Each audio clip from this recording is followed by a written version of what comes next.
Hello friends, तो आज हम अपना चैप्टर जो है chemical reactions and equation class 10 का वो कंटिन्यू करेंगे।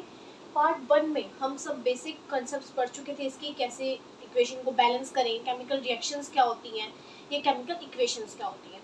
अब हम वर्ड इक्वेशन हमने जान ली, हमने सब केमिकल रिएक्शन की जो है इन्फॉर्मेशन वगैरह देख ली, कैसे उसको इन्फॉर्मेटिव बनाएं, उसकी सबकी नॉलेज ले ली। अब हम उस पर आएंगे टाइप्स, उसकी टाइप्स के बारे में हम पढ़ेंगे कि टाइप्स ऑफ केमिकल रिएक्शंस कौन से। तो देयर आर डिफरेंट टाइप्स, अलग अलग टाइप ऑफ रिएक्शन होती हैं। जैसे कि अगर हम देखें, हमारी सबसे पहला जो टाइप है केमिकल रिएक्शन का वो होता है कॉम्बिनेशन रिएक्शन। फर्स्ट टाइप जो है केमिकल रिएक्शन का वो होता है कॉम्बिनेशन रिएक्शन। कॉम्बिनेशन नाम से पता चल रहा है कि जो चीजें हैं वो कंबाइन होंगी, इसमें कंबाइन होकर प्रोडक्ट फॉर्म करेंगी। नेक्स्ट होता है displacement.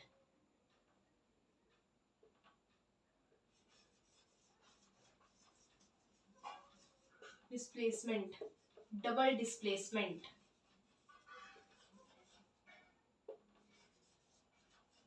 Displacement and double displacement.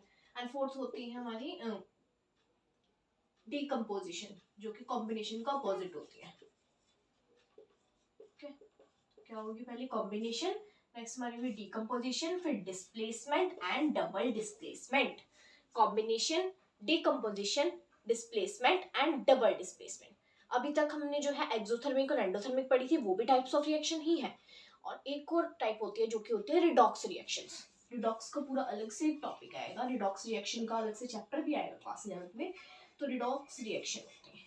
ठीक है, पहले हम इनके बारे में पढ़ेंगे, फिर रिडॉक्स के बारे में। सबसे पहले कॉम्बिनेशन रिएक्शन। पहले इनकी हम जनरल फॉर्म लिखेंगे। जनरल फॉर्म यानी कि ए बी की फॉर्म में, या जो एक्स वाई जेड की फॉर्म में हम लिखते हैं वैसे, ताकि हमें समझने में आसानी हो। वो समझने के बाद फिर हम उनके एग्जांपल्स पे आएंगे। ठीक है, तो कॉम्बिनेशन रिएक्शन वो रिएक्शन होती है जिसके अंदर दो सब्सटेंस कंबाइन करके एक सिंगल प्रोडक्ट फॉर्म करें। When two or more substance combine to form, ये दो से ज्यादा एलिमेंट जो है वो कंबाइन हो जाएं टू फॉर्म न्यू प्रोडक्ट। मतलब कि दो चीजें कंबाइन होके एक नई चीज फॉर्म करें। इसमें हम लिख लेते हैं इसकी जनरल फॉर्म। जनरल फॉर्म क्या लिखा है, ऐसे लिखेंगे ए प्लस में बी, हमारा ए और बी बन जाए।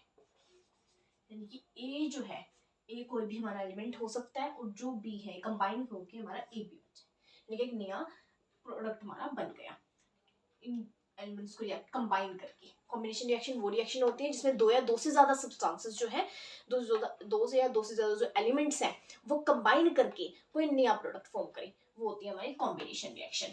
अब इसके बाद आती है डीकम्पोजिशन। डीकम्पोजिशन जस्ट इसका अपोजिट है। कैसे? डी जैसे इसके अंदर हमने कॉम्बिनेशन में क्या पढ़ा कि दो सब्सटेंस जो है कंबाइन होकर हमारा नया सब्सटेंस फॉर्म कर रहे थे। इसमें उल्टा होगा कि एक जो पहले एक हमारे पास कंपाउंड है वो स्प्लिट हो जाएगा दो या दो से ज्यादा सब्सटेंसेस के अंदर, दो या दो से ज्यादा एलिमेंट्स के अंदर। ठीक है, वो हो जाता है हमारा decomposition. Splits up into, when a compound splits up into two or more substances. ठीक है, कंपाउंड स्प्लिट हो गया। अब ये इसको स्प्लिट करने के लिए ना हम अलग अलग चीजें दे सकते हैं। जैसे हमने अगर हम हीट दें इसको तो स्प्लिट हो सकता है ये। अगर हम इसको यहाँ इलेक्ट्रिसिटी दें तो हो सकता है ये। या इसको अगर हम सनलाइट दें इस कंपाउंड को तो ये स्प्लिट हो सकता है, टुकड़ों में बट सकता है। लेकिन इन तीनों का हमने ये तो पढ़ लिया, पूरा डिकम्पोजिशन होता है, रिएक्शन का नाम तो होता है डिकम्पोजिशन रिएक्शन। ठीक है, बट ये डिकम्पोजिशन के भी फर्दर पार्ट्स होते हैं। डिकम्पोजिशन के तीन हमारे पार्ट्स होते हैं। फर्स्ट तो होता है थर्मल। थर्मल में बताया था कि थर्मल यानी कि हीट, जब हम हीट देते हैं सब्सटेंस को, कंपाउंड को। और दूसरा होता है फोटोलिटिक, जब हम लाइट दे, फोटोलिटिक, फोटोलिटिक डिकम्पोजिशन। तीसरा होता है इलेक्ट्रिक,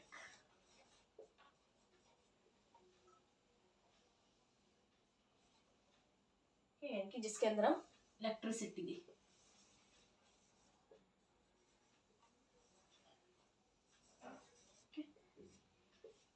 जिसके अंदर इलेक्ट्रिसिटी है। देख, फोटोलिटिक, थर्मल, इलेक्ट्रिक।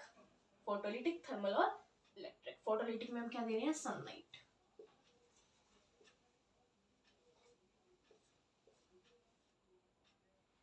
अब अगर आगे इस चीज को देखें, डिकम्पोजिशन में थर्मल, फोटोलिटिक और इलेक्ट्रिक।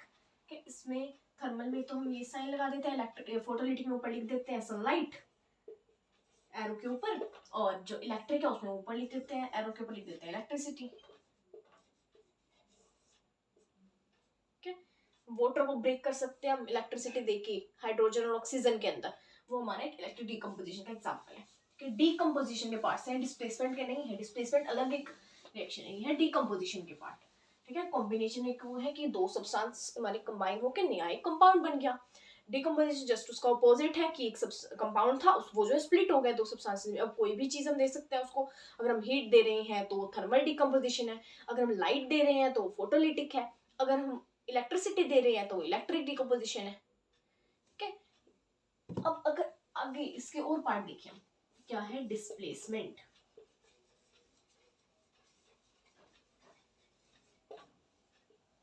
Displacement reaction. डिस्प्लेस, जब कोई एक एलिमेंट दूसरे एलिमेंट को रिएक्शन के अंदर डिस्प्लेस करते, मतलब कि डिस्प्लेस यानी कि उसकी जगह ले ले।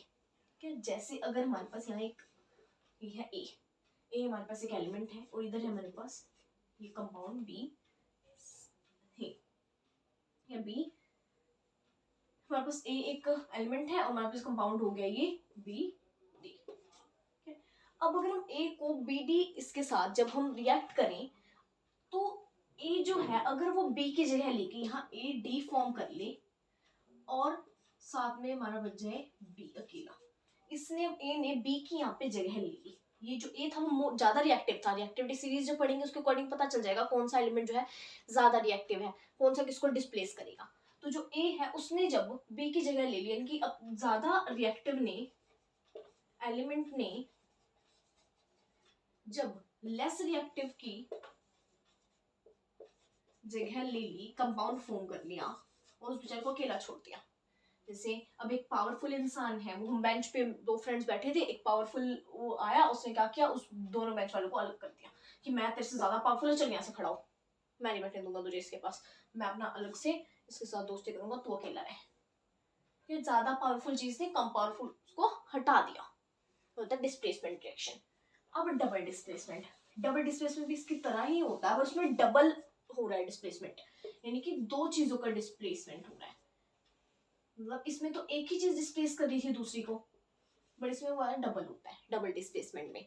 जैसे अगर हमारे पास ये ए बी है और ये सी डी कंपाउंड है, इसमें दो कंपाउंड है अगर हमारे पास, ठीक है। अब इसमें क्या होगा कि ये जो है ना, जैसे ए है वो तो यहाँ बी के साथ है ना, बट जब हम उसको रिएक्ट करेंगे तो वो क्या करता है कि ए जो भाई मैं तो सी के साथ जाऊंगा, मैं सी के साथ जाऊंगा, और जो बी है वो डी के साथ चला गया। इन्होंने तो अपने दोस्त एक्सचेंज कर लिए, अपने फ्रेंड्स एक्सचेंज कर लिए। जो एलिमेंट इसके साथ था वो इसके साथ चला गया, जो इसके साथ था वो इसके साथ चला गया। डी के साथ तो सी था बट बी आ गया, और यहाँ ए के साथ बी था बट ए के साथ सी आ गया। तो यहाँ क्या हुआ है, डबल डिस्प्लेसमेंट हुआ है। ठीक है, दोनों एलिमेंट, दोनों कंपाउंड के जो एलिमेंट्स थे उन्होंने अपनी जगह एक्सचेंज कर ली। इसमें क्या होता है, exchange of ions. exchange of ions take place, the reaction in which exchange of ions take place। एक बार इनकी शॉर्ट्स, एक बार सारे इनकी जनरल फॉर्मूला एक साथ लिख लेते हैं। ठीक है, उस पहले क्या था, कॉम्बिनेशन रिएक्शन। ठीक है,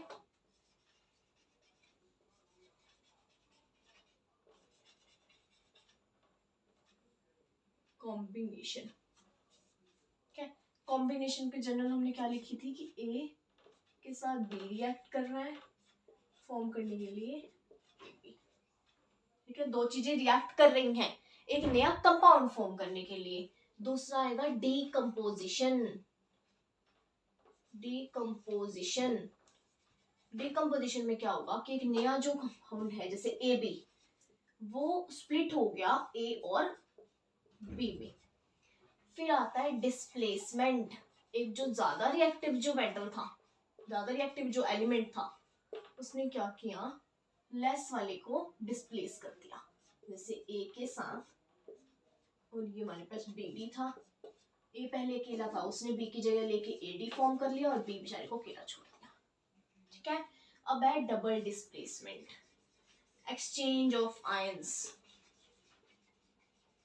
डबल डिस्प्लेसमेंट, इसमें A और C की जोड़ी थी और B D की। A ने B के साथ आना था, A B फॉर्म कर लिया और C D के साथ आ गया, C D हो गया। मतलब कि इन्होंने अपने एलिमेंट्स चेंज कर दिए। ठीक है, कॉम्बिनेशन में दो कंबाइन हुए, डिकम्पोजिशन में स्प्लिट हो गए, डिस्प्लेसमेंट में ज्यादा रिएक्टिव वाले ने लेस रिएक्टिव की जगह ले ली, डबल डिस्प्लेसमेंट इन्होंने आपस में अपने दोस्त एक्सचेंज कर लिए। इसके एग्जांपल पे चलते हैं अब हम। पहले कॉम्बिनेशन का एग्जांपल देखिए। कॉम्बिनेशन के एग्जांपल तो अब तक जितने भी हमने रिएक्शन की थी पार्ट 1 में, वो कॉम्बिनेशन की है हमने। ऐसे जैसे वो मैग्नीशियम ही देखा था हमने सबसे पहले ही, तो मैग्नीशियम और जो ऑक्सीजन वाली रिएक्शन है, मैग्नीशियम अब तो बैलेंसिंग आ गया तो उसको बैलेंस ही लिखेंगे। ये जो रिएक्शन है ये हमारी कॉम्बिनेशन है, क्योंकि इसमें मैग्नीशियम ऑक्सीजन के साथ रिएक्ट करके मैग्नीशियम ऑक्साइड फॉर्म कर रहा है। तो ये कॉम्बिनेशन हुई ना कि दो सब हमारे कंबाइन हुए, दो एलिमेंट मैग्नीशियम और ऑक्सीजन, और बना मैग्नीशियम ऑक्साइड। तो ये हमारा होता है मैग्नीशियम ऑक्सीजन, मैग्नीशियम ऑक्साइड बन गया। ये क्या है? Combination reaction. अब अगर हम डीकम्पोजिशन की बात करें, डीकम्पोजिशन में तीनों के एग्जांपल पढ़ेंगे। कई बार एग्जामिनर पूछ लेता है कि तीनों के एक एक एग्जांपल दो, कि थर्मल का, फोटोलिटिक का और इलेक्ट्रिक का, तीनों का जो है डीकम्पोजिशन का एक एक एग्जांपल दो। पहले हम देखेंगे थर्मल का। थर्मल डीकम्पोजिशन का अगर हम एग्जांपल देखें तो जो हीट देके हमें किसी सब्सटेंस को स्प्लिट करना है, और जो इलेक्ट्रिक है, इलेक्ट्रिक में देखें तो वाटर वाला एग्जांपल दिया, इलेक्ट्रिसिटी दी, H2O को जब हमने इलेक्ट्रिसिटी दी तो क्या बन गया? H2।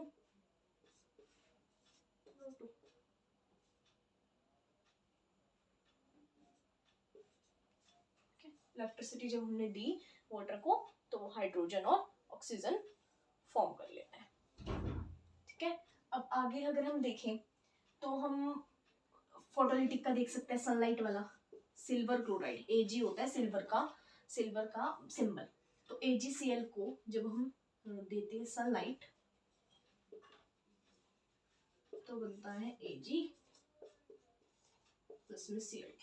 एक बार ये रिएक्शंस देख लो, फिर हम चलते हैं हमारी हीट वाली रिएक्शन पे, यानी कि थर्मल डीकम्पोजिशन। चले अब हम थर्मल वाले पे, हीट वाली रिएक्शन देखें तो है कैल्शियम कार्बोनेट, यानी कि लाइमस्टोन, मार्बल, ये होता है कैल्शियम कार्बोनेट। इसको जब हम हीट करते हैं, हीट देते हैं जब कैल्शियम कार्बोनेट को, तो बनता है कैल्शियम ऑक्साइड यानी कि लाइम, नेम है ये, और साथ में CO2। ठीक है, इसमें हीट दे रही है।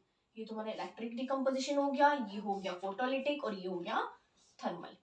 रिएक्शंस लिख लेना बहुत ज्यादा इंपॉर्टेंट है ये तीनों, क्योंकि एक एक एग्जांपल तो इनका याद रहना ही चाहिए कि ये तीनों जो रिएक्शंस हैं कौन से टाइप की हैं, क्या नाम है इनका। ठीक है, ये सिल्वर क्लोराइड है, सिल्वर और क्लोराइड में हो गया। वाटर को हाइड्रोजन ऑक्सीजन में हमने स्प्लिट कर दिया। कैल्शियम कार्बोनेट यानी कि लाइमस्टोन को कैल्शियम ऑक्साइड और CO2 में। ठीक है, ये CaO लाइम होता है, क्विक लाइम भी इसको बोलते हैं, और ये CaCO3 लाइमस्टोन होता है। ठीक है, अब चलते हैं हम आगे, जो हमने डिस्प्लेसमेंट रिएक्शन पढ़ी थी, डिस्प्लेसमेंट, उसमें डिस्प्लेसमेंट एग्जांपल जो है मैंने पहले भी जो फर्स्ट पार्ट में मैंने दिया था वही वाला ले लेते हैं हम, जिंक सल्फेट वाला। जिंक जब हम H2SO4 के साथ जिंक रिएक्ट करता है तो फॉर्म होता है जिंक सल्फेट, और हाइड्रोजन गैस इवॉल्व होती है। कि इसमें क्या है, जिंक जो है वो ज्यादा रिएक्टिव मेटल है। ठीक है, तो जिंक जो है ज्यादा रिएक्टिव है, उसने क्या किया, हाइड्रोजन को जो कि लेस रिएक्टिव है उसको डिस्प्लेस कर दिया, उसकी जगह ले ली और हाइड्रोजन को अकेला छोड़ दिया।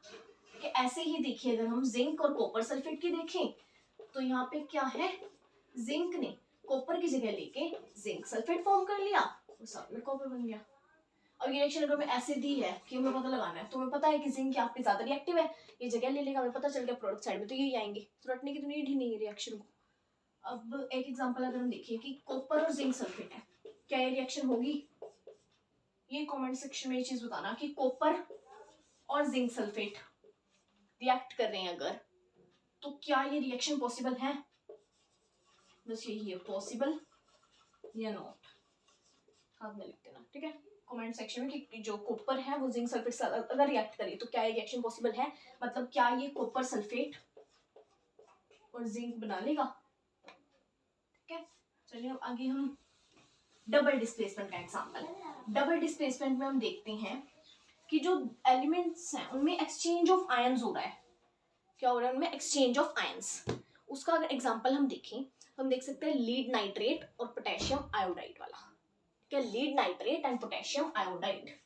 लीड नाइट्रेट यानी PbNO3 ट्वाइस लीड नाइट्रेट और पोटेशियम आयोडाइड जो कि रिएक्ट करके फॉर्म करेंगे लीड आयोडाइड PbI2 और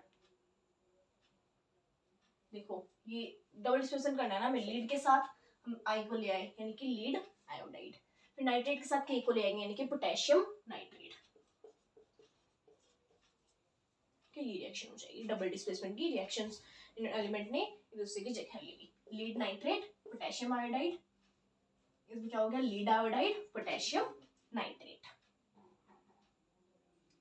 ठीक है। आगे चले, यहाँ ये रिएक्शन जो है बैलेंस कर सकते हैं हम, यहाँ 2 है, यहाँ भी 2 हो गए, कि यहाँ 2 हो गए, N 2 हो गए और ऑक्सीजन 6 है, ऑक्सीजन यहाँ भी 6 हो गए, बैलेंसिंग हो गई इक्वेशन। कि लीड जो है यहाँ नाइट्रेट के साथ था लेकिन यहाँ पे लीड जो है आयोडीन के साथ आ गया, डबल डिस्प्लेसमेंट रिएक्शन हो गई, एक्सचेंज ऑफ आयंस। अब हम आगे चलेंगे रिडॉक्स रिएक्शंस पे, जो कि इस चैप्टर की सबसे इंपॉर्टेंट रिएक्शन है, रिडॉक्स रिएक्शन। रिडॉक्स रिएक्शन क्या होती है, रिडॉक्स रिएक्शन वो होती हैं जिनमें दोनों हो, ऑक्सीडेशन भी टेक प्लेस करे, ऑक्सीडेशन भी हो और रिडक्शन भी। ऑक्सीडेशन क्या होता है, ऑक्सीडेशन यानी कि किसी भी एलिमेंट को जब जो है एडिशन हो ऑक्सीजन की तो होती है oxidation reaction. Addition of oxygen यानी कि ऑक्सीडेशन रिएक्शन, एडिशन ऑफ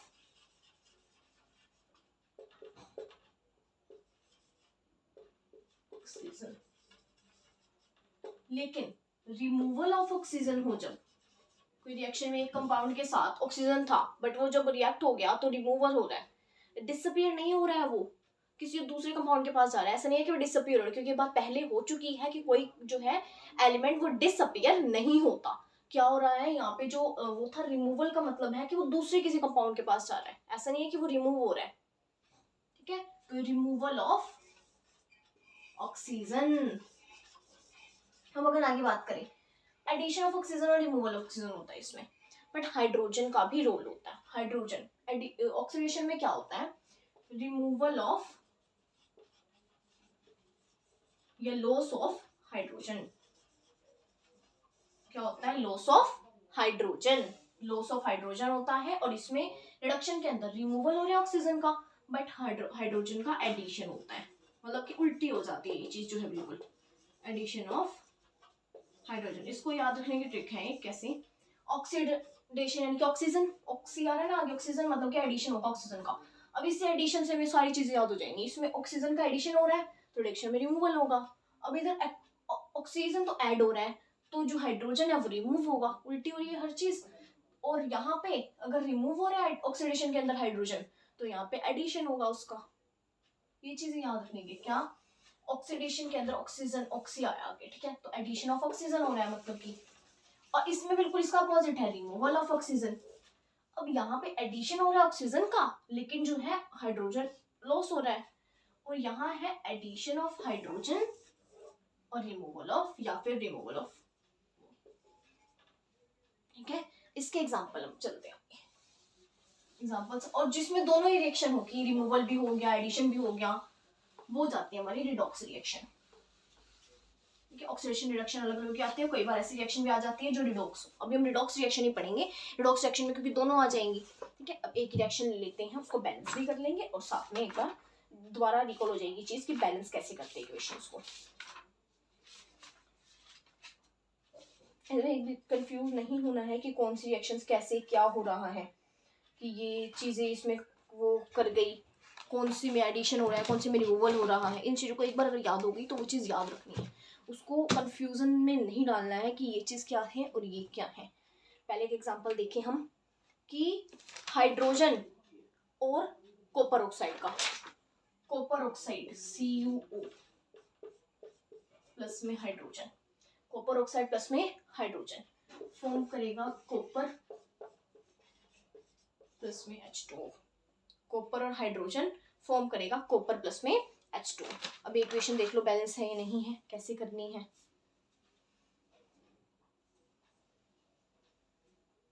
क्या बैलेंस है ये तो, क्योंकि कॉपर इधर एक है, इधर भी एक कॉपर है, इधर हाइड्रोजन तो है, इधर हाइड्रोजन तो है, ऑक्सीजन एक और ऑक्सीजन एक। अब देखते हैं कहाँ ऑक्सीडेशन और कहाँ रिडक्शन हुई है, क्योंकि रिडॉक्स रिएक्शन है, कहाँ हुई है ऑक्सीडेशन, कहाँ पे, और या तो ऐड हो रहा है ऑक्सीजन या रिमूव हो रहा है हाइड्रोजन, ऑक्सीजन ऐड हो रहा है या हाइड्रोजन रिमूव हो रहा है, कहाँ हो रहा है ऐसा, ठीक है। यहाँ पे H2 है और ये जब हमने प्रोडक्ट साइड देखा तो ये H2O बन गया, मतलब कि ये तो एडिशन हो रहा है ऑक्सीजन का, ये तो एडिशन हो रहा है ऑक्सीजन का, तो ये क्या है, ऑक्सीडेशन रिएक्शन, ये ऑक्सीडेशन, यहाँ हुआ ऑक्सीडेशन, जब H2 से H2O बन गया यहाँ हुआ ऑक्सीडेशन, क्योंकि जो बड़ा ऑक्सीजन है वो ऐड हो गया, ठीक है।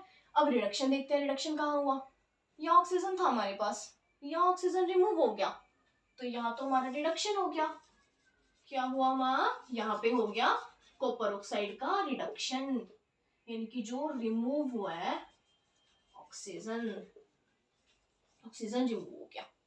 एक एग्जांपल देखते हैं H2S प्लस में Cl2 का, बन जाएगा HCl प्लस में, देखो Cl2 HCl और H2S Cl2,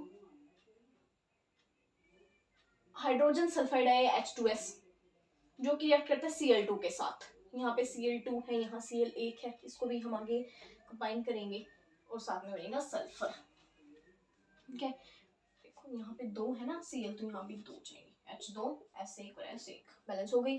अब देखते हैं ऑक्सीडेशन रिडक्शन, अब यहाँ पे Cl था, ठीक है, इसमें जो है हाइड्रोजन जो है ऐड हो गया, हाइड्रोजन ऐड होना मतलब क्या होता है, हाइड्रोजन ऐड होना क्या होता है, रिडक्शन, हाइड्रोजन ऐड होना क्या होता है, रिडक्शन, क्योंकि जो है हाइड्रोजन जो है यहाँ ऐड हो रहा है, हाइड्रोजन ऐड हो रहा है, बट यहाँ पे हाइड्रोजन रिमूव हो रहा है, हाइड्रोजन रिमूव हो रहा है यानी कि ऑक्सीडेशन, ठीक है, ऑक्सीडेशन। अब इसमें ना कुछ एजेंट वगैरह, ऑक्सीडाइजिंग एजेंट, रिड्यूसिंग एजेंट होते हैं कि जो सब्सटेंस ऑक्सीडाइज्ड, सब्सटेंस रिड्यूस्ड, जिस सब्सटेंस का ऑक्सीडेशन हो रहा है उस सब्सटेंस को बोलते हैं सब्सटेंस ऑक्सीडाइज्ड, जिसका रिडक्शन हो रहा है उसको बोलते हैं सब्सटेंस रिड्यूस्ड। जैसे यहाँ पे कॉपर ऑक्साइड का रिडक्शन हुआ, ये क्या है, सब्सटेंस रिड्यूस्ड, ये है सब्सटेंस रिड्यूस्ड, ये H2 है, H2O ने H2O बना लिया, ये क्या है, सब्सटेंस ऑक्सीडाइज्ड, सब्सटेंस ऑक्सीडाइज्ड, जो कि ऑक्सीडाइज हो गया वो है सब्सटेंस ऑक्सीडाइज्ड, और जो रिड्यूस हुआ वो है सब्सटेंस रिड्यूस्ड, ठीक है। अब होते हैं ऑक्सीडाइजिंग एजेंट और रिड्यूसिंग एजेंट, मतलब जिसने हेल्प की, ठीक है, किसने हेल्प की यहाँ पे हेल्प की है, जैसे ये ऑक्सीडेशन में कि रिडक्शन हो रहा है, तो ये रिएक्शन देख लेते हैं और साथ में इसका ये देख लेते हैं कैसे क्या चीज बन रही है, एक बार ये रिएक्शन लिख लो,